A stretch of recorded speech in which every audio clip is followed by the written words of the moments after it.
conversation that every buyer and seller in the market expects us to bring it to the table. Today, I would like to introduce to you guys Jake Bernhard, Vice President of UHCU, and we have been working together year after year and helping numerous number of families. But I don't feel like we have done justice to all the work that Jake has been doing in the back end. Without having a one-on-one conversation with him, it is impossible for us to share with you guys what all goes behind the scene and what other hidden secrets are there in lending that buyers in the market don't know about. So Jake, welcome today to Rivet Real Estate's interview, and so excited to have you. We have known Jake for many years. We have common friends, and it is always a pleasure to have you. Last video we did with Jake actually had the highest number of views, so you guys are in for a treat. Well, thank you for having me. Thank you, Jake. All right, so to start the conversation of lending, how important do you think it is in real estate industry to have a good realtor and lender relationship for a great client experience? Yes, it's very important. That relationship really helps the whole process be seamless. Yeah. So when we're working with a realtor that we've worked with before, they understand our process, they understand what we're asking for, and if there's anything that we need or we're not getting, we're on the same page. The realtor helps us get those documents, helps us facilitate getting that appraiser in faster. So it really makes it more of a seamless experience, rather than you have your lender, then you have your realtor, and they're telling you two different things, and you're going, what's going on? Which is right? I'm hearing this over here, and timelines. So it really helps keep everything seamless, make sure that you close on time, if not early. Yeah. So it's very important. Nice. And guys, there are so many times where when we work with common clients and they understand how the credit union lending works and we have a relationship with them, there is an expectation that is set, which is unspoken about. Like, we know how to take care of the members and we know how to show up in a transaction. And we just know innately, like deep down, that when they say a lending is a yes and approved, it's done. There's no hiccups at the last minute that we're going to come across and it's going to ruin all the months of work we have done together. So I really appreciate that transparent relationship, and thank you. Thank you for saying that. So with the disruption in the market, how do you think a realtor can prepare a buyer for a lender conversation?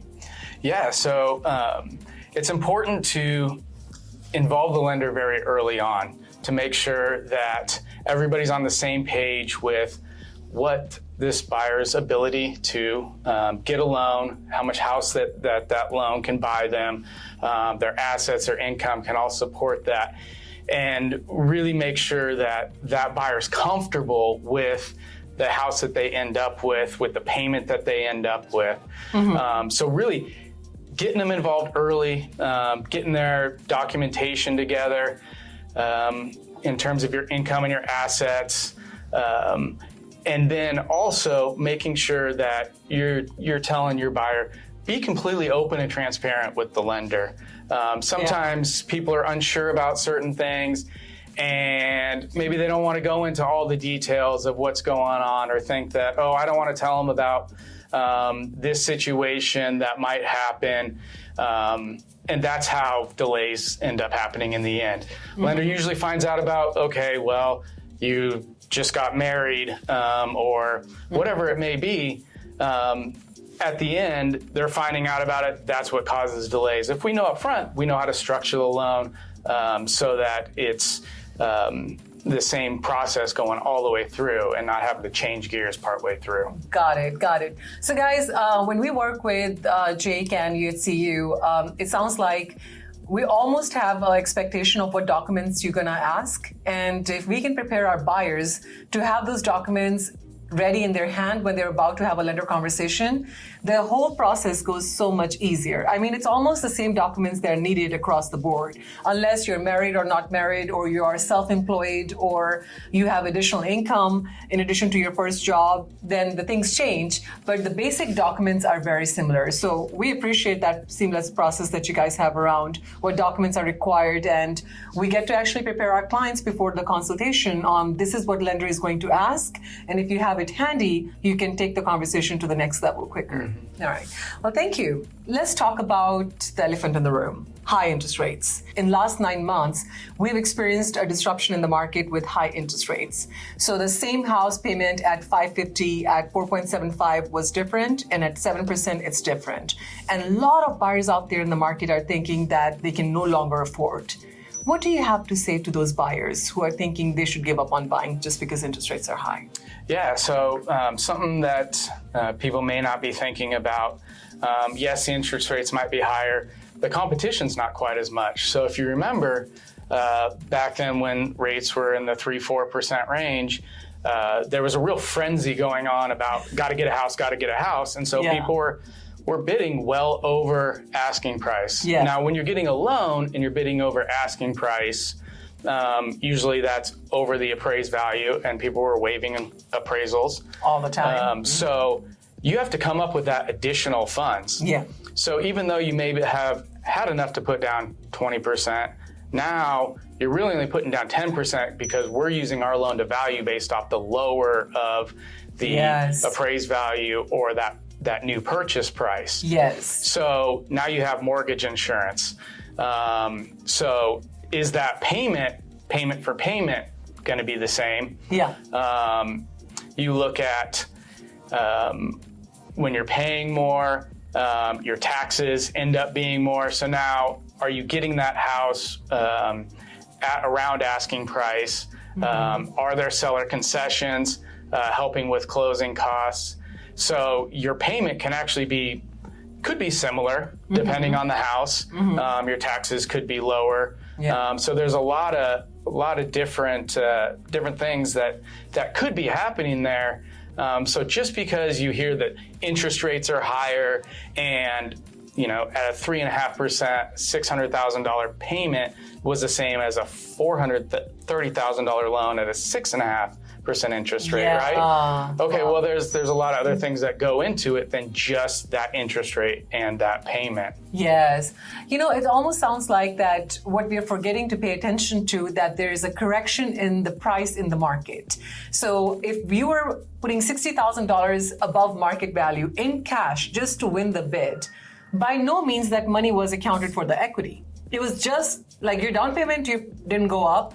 Your down payment, what I really mean to say is that you paid extra $60,000, but your monthly payment stayed the same. Right. It did not account for anything. Right. Now, all that money that you were planning to just put above asking to win the bid, now you guys are able to buy properties with minimum 7 to 10% in adjustment in the market.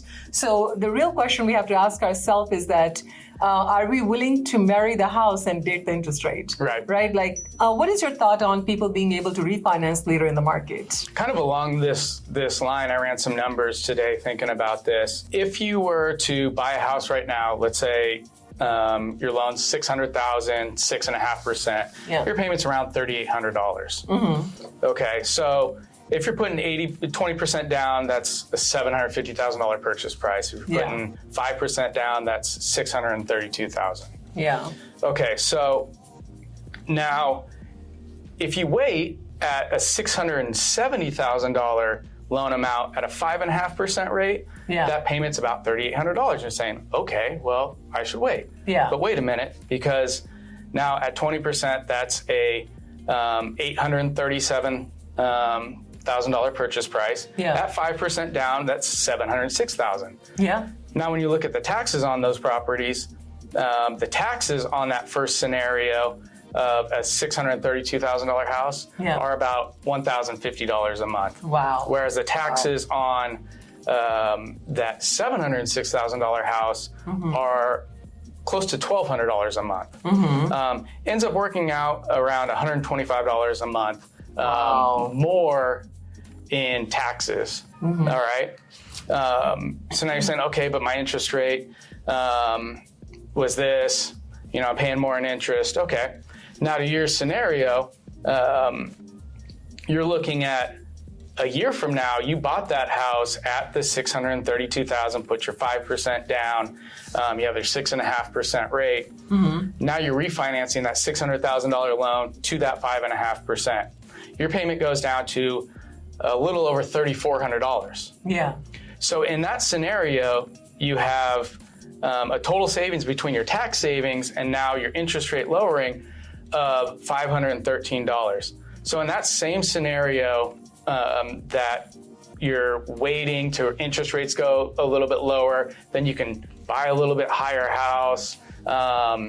Again, now your payment is going to be $500 more Wow. a year from now than if you had refinanced. So basically what I'm hearing is that when the market is doing good and interest rates are low and everybody is able to buy, the prices are higher. And the one thing that people are forgetting to pay attention to is that the property taxes go higher too, which accounts for the monthly payment. Mm-hmm. So right now we have a unique opportunity in the market where prices have adjusted, although interest rates seem to be higher, but look at on the paper what payment looks like. What is the real difference between paying for something that's $630,000 versus $520,000? Mm-hmm. And that makes a huge difference. Yeah. I think a lot of people in the market are ignoring to pay attention to that. And even not even that big of a difference there. This was between a $700,000 house and a $630,000 house. Wow. So, I mean, close to a 10% difference. And we've seen in some areas a 10% difference in what you're able to buy. So I think there's one other thing that we may not be thinking about is there's a lot of people that we've heard this from, right? Well, I want to wait till houses get to about, their interest rate gets about 5.5%. Yeah. That's kind of what we've been hearing out there as that key number, that's where people feel comfortable. Yeah.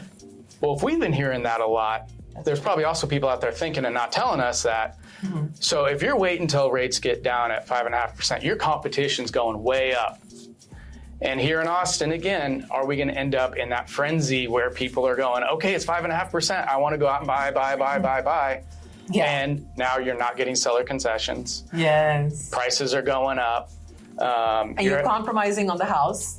Yep. Right? Like you're giving up like your fourth bedroom and you're like, you know what? I'm okay with third bedroom and a study, because more demand causes the people to compromise on the choice of their homes. Right now there's inventory. Right. You're having to act super quick. Yeah. You saw the house, boom, let's put in an offer rather than saw the house, think about it, sleep on it, compare it to another one. You have time right now to find what you want. Yeah. That's huge, guys. So I would love for y'all to pay close attention to what's being discussed today, right? When they're saying interest rates is high, is it really impacting you financially as you think it is? So, Jake, with everything that's going on in the market, I know lenders are very creative and they're always ahead of the market in terms of coming up with unique solutions. What do you think are the loan programs that are creative that have just landed in the market in the last 8-9 months that were not there before? Recently, there's been temporary buy downs, and this can be a good use of those seller concessions. So if the seller's giving you some funds from the closing, you can use that to buy down the rate temporarily to that 5.5%.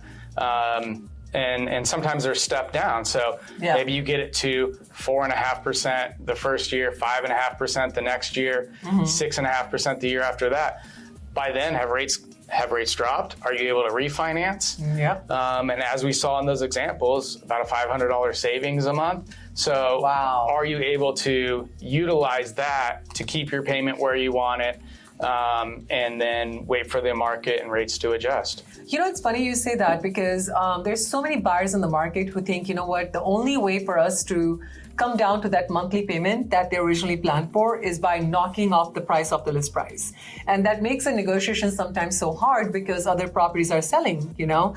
And if you pay a little bit closer attention to those numbers, using a seller concession to buy a rate down actually makes a fair deal for a seller and a buyer. Mm-hmm. And buying the rate down allows them to lock in a great mortgage at a great rate for a long term. Right. What are your thoughts on adjustable rate mortgages that are coming in the market? They could be good use of a good product. You can be fixed for 5-10 years, and then refinance. So adjustable rate mortgage doesn't mean that you guys are adjustable and variable rate forever. It's just for, tell me a little bit about that. I think buyers don't understand that. Yeah, I kind of breeze through that. Typically, they have a temporarily fixed rate period. Yeah. And that's where the most popular one is fixed rate for 5 years, then it goes adjustable. Okay. And if that's too short for you, there's 10 years, then it goes adjustable. Yeah. So a lot of times those rates will be a little bit lower than a full 30-year fixed. So if you're thinking that rates are going to be going down, you might be able to get a little bit lower rate on that 5-year fixed. The payment's still amortized over the 30 years. Yeah. Just the rate's lower for those first 5 years. Then within those 5 years, you refinance and get a lower rate. So it could be a good product. Guys, this is how you find money in the market. Like lenders, they are in your interest. They want you to have a creative loan program so you can go out and buy the house that you've been waiting on the sidelines for many years to buy. And there is a unique opportunity for the first-time home buyers who were like with 3.5% down, 5% down, 10% down. With the craziness in the market, they had to wait on the sidelines. You know, if they didn't have extra $60,000, $70,000 to throw at a house, they were giving up on buying. But all of them are starting to come back now. What do you think has changed with buyer loan process in the last 9 months? Like, are underwriters requiring more strict guidelines, or are they the same? Like, what should a buyer expect in terms of that loan qualification checklist? The guidelines are the same. There's not anything that's been like, oh, this is going to be much stricter. They were always the same there. What you're finding the difference is that just like there's less houses that are selling, less houses people are buying, there's more capacity at the mortgage companies. So, you know, we're running around. Appraisals were a big issue. Right. Like we couldn't get appraisals ordered within 3 weeks closing at all. So how has that changed for the lending industry now? Right. So appraisals are coming in quicker. And we're closing loans in 3 weeks instead of. Did you guys hear that? Say that again. Yeah, we're closing loans in 3 weeks. 3 weeks. So if you find a home and you put an offer on it, and if everything goes as planned by working with real estate experts in the market, you can actually close on a loan in 3 weeks, like 21 days. Right. And if you remember when rates were low and there was the big frenzy, it wasn't uncommon for lenders to be at 3 months. I mean, it was wild, and it was a lot of it was that appraisal. Waiting, can we get an appraiser out there? 45 days just to get appraisal sometimes. Right, so many appraisers out there. So now things can move a lot faster, which can really benefit the buyer. Very nice. What do you think it has cost a buyer to wait on the sidelines, hoping for the interest rates to drop? Like, all of them are thinking, you know what, I'm going to buy another year or two when interest rates go down. What do you think is really costing a buyer right now? Well, that's kind of what we were going into in the difference in those rates. So you're sitting, waiting for rates to go down, waiting for the perfect time. One, that could cost you the house that you wanted, which is huge. You know, it might cost you maybe a few more dollars here starting off, but in the long run, as in our example, you'd be saving $500 compared to that person a month compared to that person that waited. So, you know, right now is really a good time to get out there and look and buy, because there is less competition. You can make sure that you find what's right for you. And your rate's going to be higher, but look at what the payment is. Can you afford that payment? Or are you waiting, I'm going to wait for the rate to be perfect, home prices to be perfect, and try and time the bottom of everything, right? What usually happens, we're usually a little bit behind that. Things start picking up again. Now you're paying more for that house than you would have before. When we're paying more, if you've already taken advantage of the opportunity in the market, when interest rates are low, demand goes high and prices go up. So if you have already locked in a nice house at a great price, now is the time to refinance, right? Like, you don't have to stay at 7% or 6%. Like, if interest rates are going down, could you tell a little bit about the refinancing process? Like, how difficult it is for somebody to refinance who has already gotten a loan with you first? Right. So the refinancing process can be a little bit easier than the purchase. You already have that property, you're in the property, there's not as much stress if, hey, here's my closing deadline, is this the right property? I'm doing inspections and all those things, right? Wow. So if you're coming back to us to refinance, we have some of your information already in there, less documentation, we're familiar with you, you're probably working with the same person. So it makes it a little bit easier, a little bit friendlier, just because you already have that rapport with that person. So love it. Documentation-wise, you're probably used to the documentation that we're asking for. We're going to make sure the checklist that we get from Jake, we're going to add it on a link below so you guys can just click on it and kind of see for yourself. Is it that impossible to collect those documents? I mean, like how hard it is to get a copy of your driver's license, get your W-2s, your last few pay stubs, credit score, they're going to pull it out for you. And could you tell a little bit about the soft pull and the hard pull on the credit scores? Like a lot of people are concerned that, oh my God, I don't want to get pre-approved because my credit score is going to go down. Like, how does that work? Yeah, so that's actually a really good question that I think is really misunderstood out in the market. So yes, a soft pull, somebody pulls your credit, it doesn't count as an inquiry against you. And while people think, oh, okay, that's great. Well, once you move forward, you still have to have a hard pull. So like, a lot of times, when you say we move forward, does it mean that you have a contract and now you are ready to go? Like that's when we're talking about, right? Okay. So oftentimes a soft pull is one of the 3 bureaus. Okay. So was that your highest score? And now when they do a hard pull 3 scores. Nice. Taking the middle score, does your credit score go down? Yeah. Is it the opposite? Was that the lowest score? Now your credit score goes up and changes, and maybe you could have afforded more of a house that you went under contract with. So there's some things there. But let's talk about a credit inquiry and a hard credit pull. Yes. This is where I think there's a lot of misconceptions. Yeah. So the credit bureaus, and I don't work for the credit bureaus, so me neither. Talk to them for all the exact details. They don't let us in on what their algorithm is. Okay. But they have an algorithm for everybody. Your algorithm is going to be different than my algorithm. Okay. All right. So that algorithm looks at the model, and it has a perfect model of a person. So for me, they might say, okay, this person has 1 mortgage, they have 1 auto loan, they have 2 credit cards, and they have 2 inquiries in the past 6 months. So it's the further away that you get from that perfect model in your algorithm, the lower your credit score goes. Wow. So there's times where if you haven't had inquiries, having an inquiry can actually improve your credit score, not necessarily harm your credit score. Wow. Like, I didn't know that having an inquiry on your credit score can actually serve you. Let's talk about this conversation that buyers often bring to the table.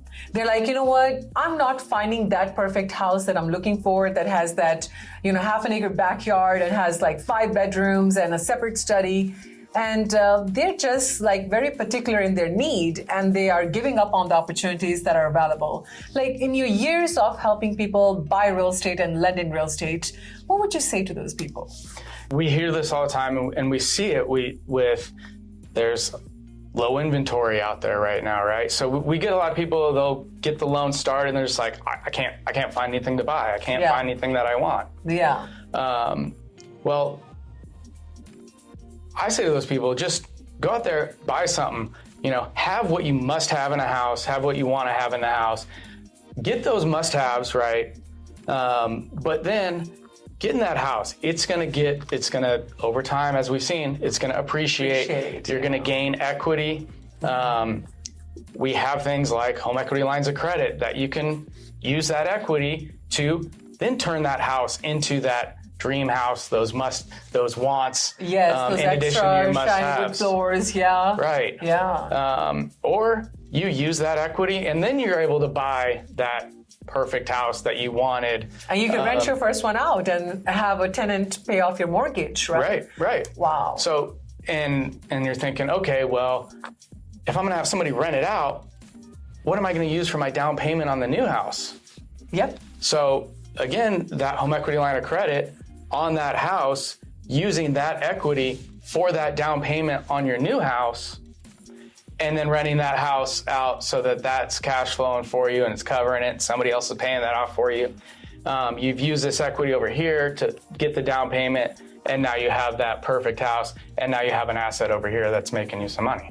So what you're basically saying is that buying a real estate that, like we tell people all the time in real estate, that there are three things that you're going to find: price, location, and condition.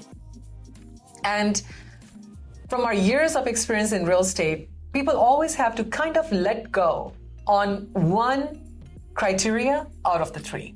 And if they are that flexible, they're able to invest in real estate in the right time.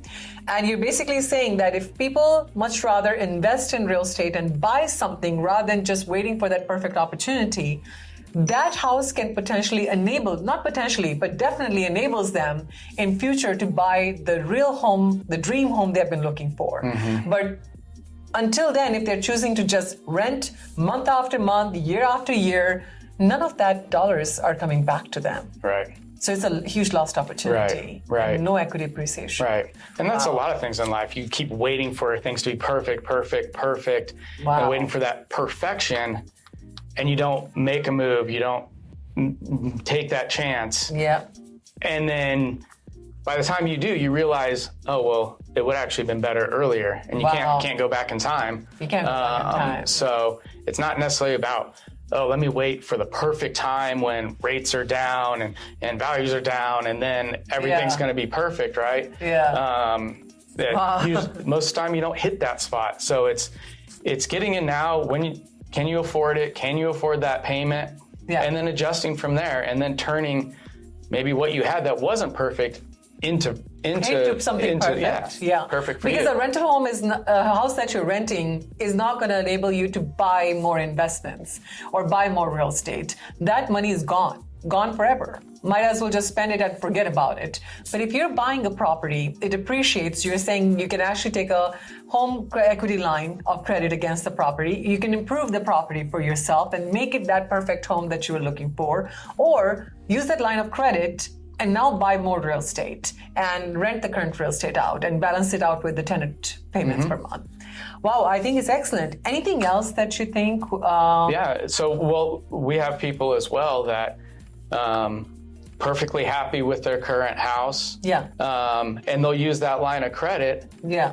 For the down payment on a rental property or that vacation home or a second home. Wow. So still using that doesn't mean that you have to move out of that house to utilize it if you want to purchase more real estate. Yeah. Using that line of credit to then buy that. So stay in that house, but use that equity to buy more real estate.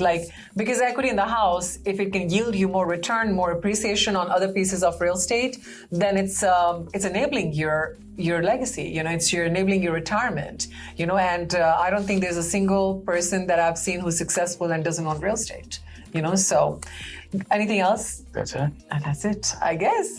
Well, thank you so much, Jake, for being here and being so real with the conversations. I know we have worked together in helping you purchase your personal home. And if you stand behind buying real estate, I guess, we all should. So guys, if you're looking for something specific and something that is important to you all, please feel free to add a comment below or reach out to us directly. We'll be happy to collaborate with you and make your dream a reality. Until then, make it a great day. Bye.